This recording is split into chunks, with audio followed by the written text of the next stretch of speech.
తిరుగుతుంటుండే, టీవీల చుట్టూ అతుక్కపోతుండే.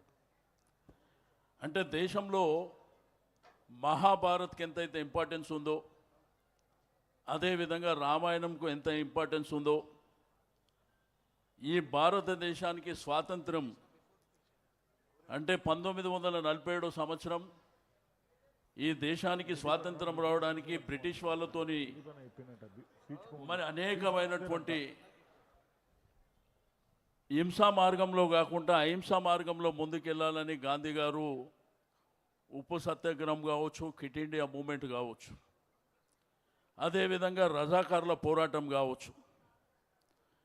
అయితే ఈ చరిత్ర ఏంటంటే దేశంలో ప్రత్యేకించి మన భారతదేశంలో కొన్ని చరిత్రలు ఉంటాయి. ఒక రాజకీయ పార్టీ పెట్టవచ్చు, ఒకళ్ళు ఇండిపెండెంట్గా కార్పొరేటర్ కావచ్చు, రాజకీయ పార్టీల ద్వారా ఎమ్మెల్యేలు కావచ్చు, ఎంపీలు కావచ్చు. ఇవన్నీ మన దేశంలో సర్వసాధారణంగా జరుగుతున్నాయి. కానీ భారతదేశంలో ఒక రాష్ట్రాన్ని తీసుకురావడం అనేది అది సామాన్యమైనటువంటి విషయం కాదు. మీకు అందరికీ తెలుసు, కేసీఆర్ గారు 2001లో తెలంగాణ ఉద్యమాన్ని ప్రారంభించే ముందు తెలంగాణ ఉద్యమాలు జరగలేదా?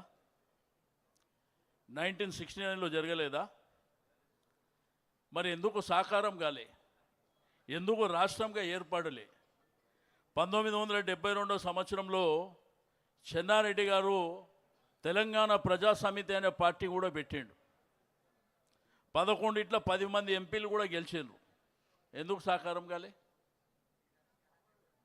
వాళ్ళలో చిత్తశుద్ధి లేదు. ఎప్పుడు చూసినా ఢిల్లీకి అమ్ముడుపోయినటువంటి నాయకులే తెలంగాణ ఉద్యమాన్ని నడిపించారు. కానీ చాలామంది విద్యార్థులు కానివ్వండి, యువకులు కానివ్వండి, ఆ రోజు ప్రధానమైనటువంటి పోరాటంలో నిలిచిన వాళ్ళు ఆ నాయకులను నమ్మి మోసపోయి అమరులైన.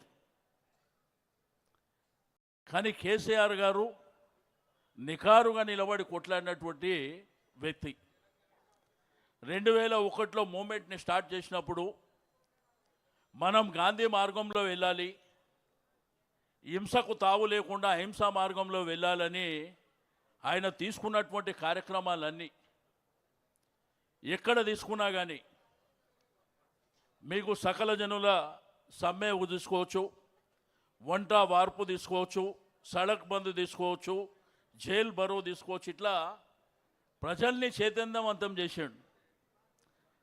మరి ప్రధానమైనటువంటి రాజకీయ పార్టీలు ఆ రోజుల్లో Telugu Desam party, Congress party, BJP పార్టీని కూడా సచ్చినట్టు ఆ ఉద్యమానికి వచ్చేటట్టు ప్రయత్నం చేశాడు.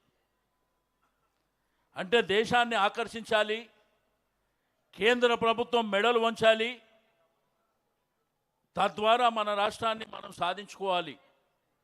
ఎందుకంటే ఆ రోజుల్లో గోస తెలుసు, నీళ్ళ గోస, కరెంటు గోస తెలుసు, ఉద్యోగాల గోస తెలుసు. చెరువు ఉంటుంది కానీ చెరువులో నీళ్లు లేవు. పంట పండించుకోవాలంటే నేను మాట్లాడుతుంది, నువ్వు మాట్లాడినప్పుడు నేను విన్నా, నేను కూడా ఏం మాట్లాడు, నీకు కూడా అక్కడ ఉపయోగపడుతుంది. అయితే మరి కరెంటు లేక గ్రామాలలో కులవృత్తులు ధ్వంసమైనటువంటి సందర్భంలో వారందరినీ ఒక తాటి మీదకి తీసుకొచ్చి కాంగ్రెసు, బీజేపీ, తెలుగుదేశం పార్టీ కూడా సచ్చినట్టు జై తెలంగాణ అనే పరిస్థితి తీసుకొచ్చి రాష్ట్రాన్ని సాధించింది తెలుసు. అంటే ఓ రాష్ట్రం సాధించడం అనేది మామూలు విషయం కాదు. లాస్ట్కి వస్తే కేసీఆర్ చచ్చుడో తెలంగాణ వచ్చుడో అని. ఖమ్మం జైలు అలుగునూరి చౌరస్తా నుంచి వారిని అరెస్టు చేసి ఖమ్మం తీసుకుపోయి ఖమ్మం జైల్లో పెట్టి అక్కడి నుంచి నిజాం కాలేజ్. కానీ కొంతమంది నిన్న మొన్న మాట్లాడే మూర్ఖులకు చరిత్ర తెలియదు. ఎట్లా మూర్ఖంగా మాట్లాడుతుర్రంటే, బిడ్డ మీ ఉన్న పదవులే కేసీఆర్ పుణ్యం రా బిడ్డ, అది గుర్తుపెట్టుకోండి. ఈరోజు ఈ ప్రభుత్వం ఉంది, దాని మీద గద్దెనెక్కినటువంటి నాయకులు అంటే అది కేసీఆర్ భిక్షరా నా బిడ్డ, గుర్తుపెట్టుకోండి. నిన్న మొన్న చరిత్ర లేకుండా మాట్లాడుతున్నటువంటి వాళ్ళు మీ గుండె మీద చేతులు వేసుకోండి.